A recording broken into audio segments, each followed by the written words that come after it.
Sangeeta and Natya Festival Organization and Management.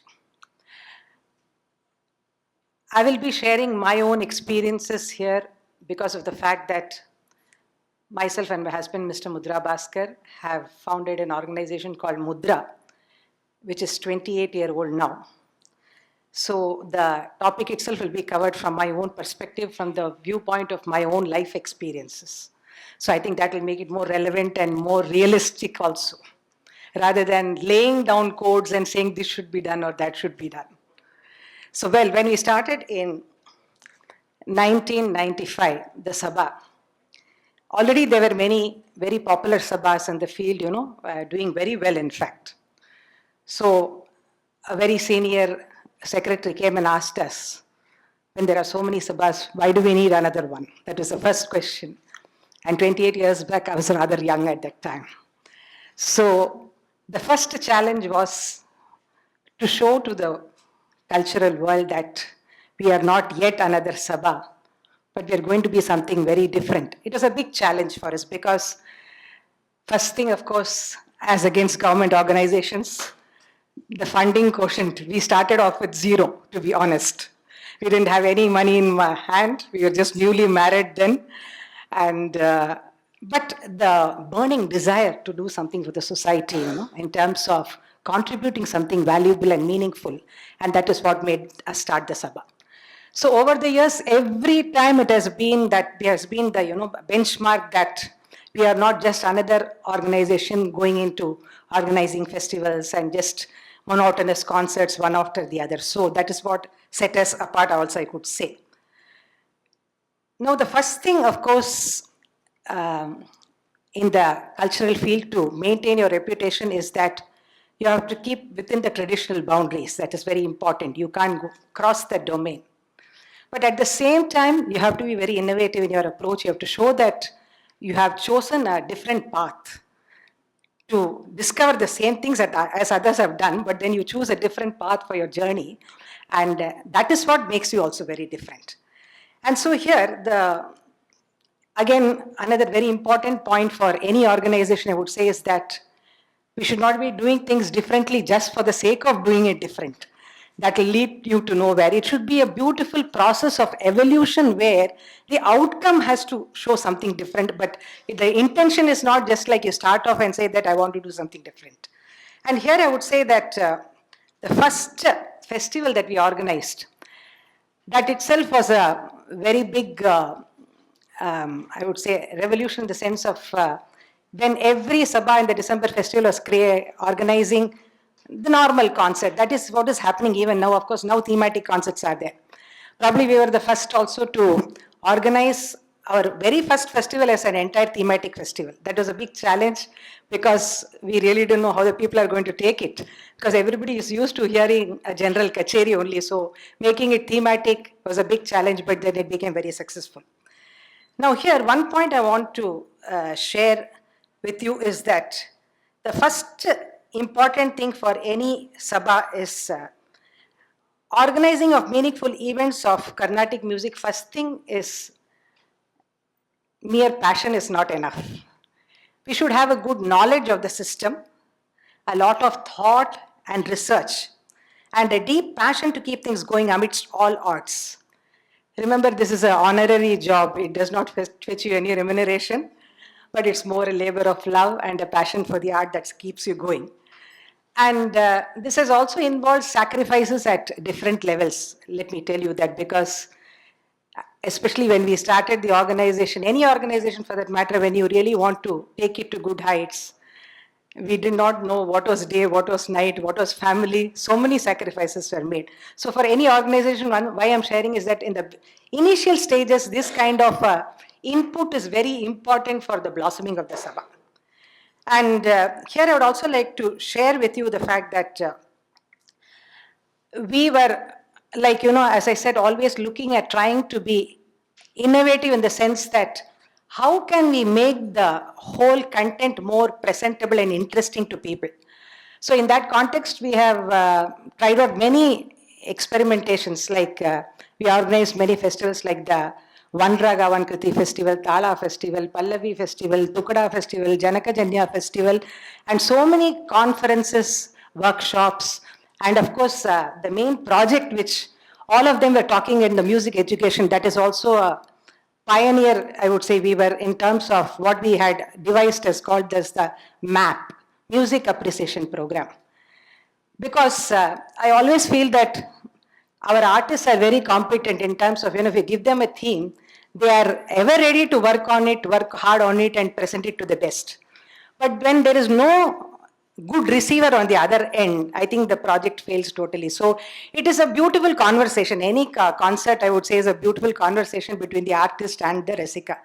So in the conversation, like if I'm going to speak in Japanese and you're going to sit there and not be able to understand, it's the same situation actually. So that wavelength is very important, and that's where we started organizing this music appreciation programs. I'm happy to share that more than 10,000 people we have covered through this program, where it is where we make the Rasikas understand that the end purpose of music, listening, is all about appreciation, enrichment, enlightenment. When you understand that, you don't think of what you gain from a concert. When you come here and, always you're on the lookout for that sense of enrichment and enlightenment through a concert. So that was a major thing we wanted to do. In fact, we have tried out various methods, I would say, in terms of this enlightenment, because ultimately everybody has been talking about that, and we also feel that whether it is the younger generation, right from children to the old people, the main thing is today the problem is that of having discerning Rasikas. We have very, very good performers. Youngsters are performing exceedingly well. They are so intelligent, so challenging. They are ready to give so much to us. But from the organization point of view, I have also been going around to all the sabhas in the December festival. To be honest, except for the star performers, we never had more than a handful of audience for many of the concerts. So this can be very disappointing to the musician also, because of the fact that I always say, whether there are 5 people in the audience or 500 or 5,000, there is no compromise on our sincerity or our delivery. So but if there is a discerning audience there, I'm sure that our output will be multifold.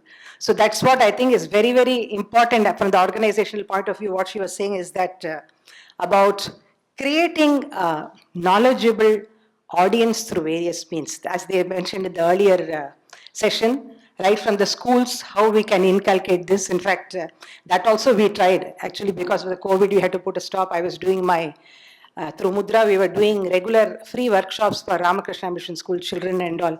When she was showing this, I was just recollecting that also.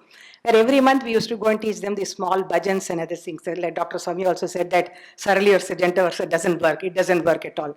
Because, see, we are a privileged lot where we have heard so much of music, but going and teaching those children was actually, at one point of time, I couldn't even reconcile myself that this kind of people could exist in this world. Because for them, they don't know what is music. They have never seen anybody perform a concert, so they don't even know how a concert setup looks. So when we taught them a song, believe me, it was like opening up a new world to them. And every month after I used to finish and come out, the question was, Akka ninga appra eppo varuvinga? That yearning to learn, that was, that time only I realized that what a privileged people we are, where we are surrounded by music. So for us, it may seem very weird that how can somebody be like this? So that kind of children, that kind of a generation of Rasikas, to bring them into the fold of Carnatic music is a Herculean task. But if that is achieved, I'm sure that our job is well done. One more challenge which we are facing today as organizers. Of course, as private organizations, the permanent challenge is the financial quotient. Every festival that we organize is like walking on a rope, because every sponsor has their own demands, and those demands don't match our values. So sometimes, many times I would say, honestly, we have said no to some sponsors because of the fact that they didn't fit into the kind of value system that we wanted to project. So this is a very tough situation where they offer you a big money, but they lay down certain rules and say, these are the artists to be featured. This is the way you have to present the festival, and so many things are there. But My husband is a much more perfectionist, I would say. I would at least be like, wavering, Seri pannalama, avdina.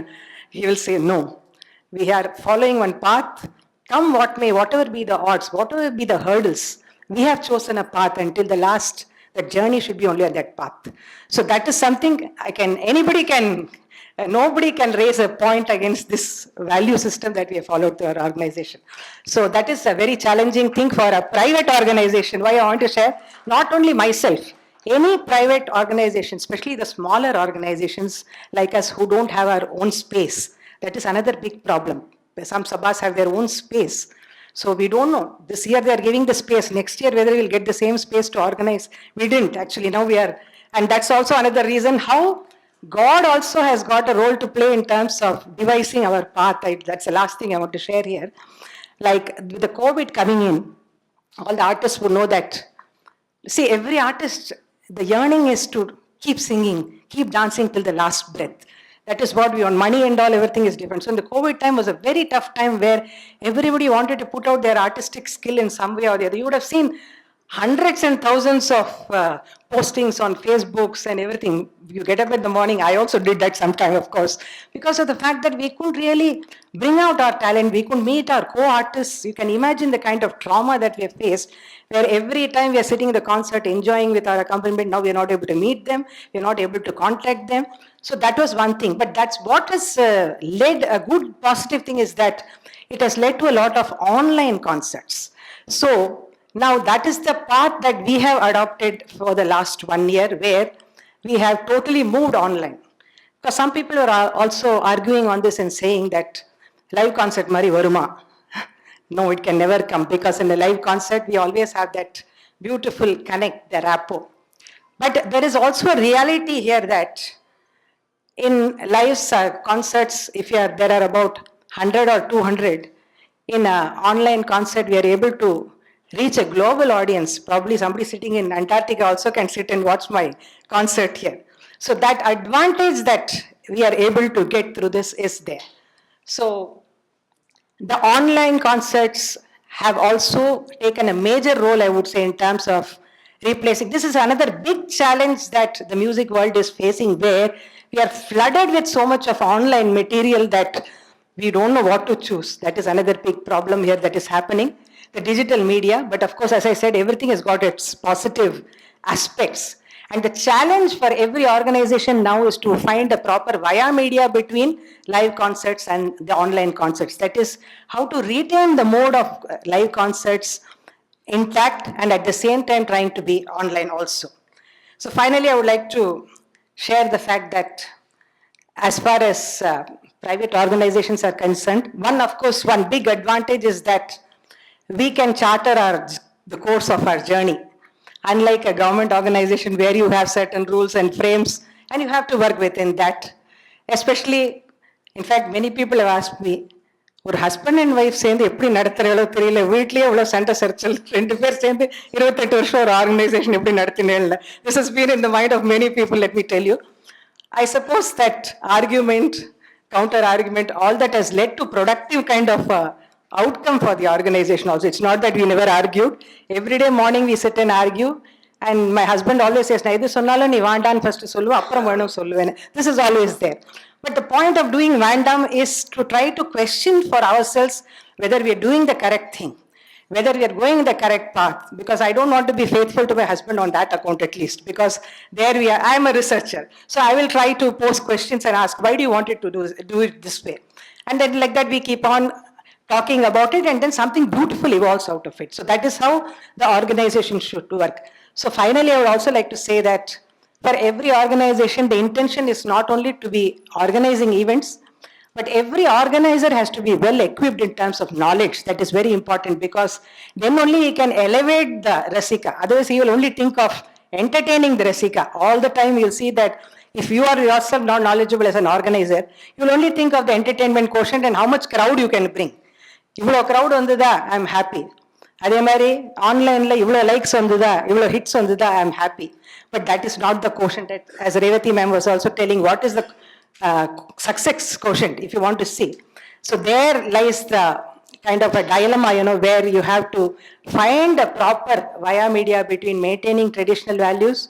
Of course, entertainment is the basic thing. Without entertainment, arts cannot survive. So I don't say that entertainment is a bad word. Many people say entertainment, the music again. First step for bringing somebody into the fold of music itself is entertainment. Then you may talk about enlightenment, enrichment, or enhancement, or whatever, and then finally the peace of mind, everything comes next. But first, to gain that interest, it has to be entertaining. So for that, we have to work out. So this is a very, very vast topic, and I probably could, 28 years of experience cannot be summed up in a matter of 10 minutes. But I wanted to just share my views that running a private organization has its own challenges. But nevertheless, when you're able to fulfill whatever you dream of, can be a very gratifying and satisfying experience. Thank you very much. Namaskar.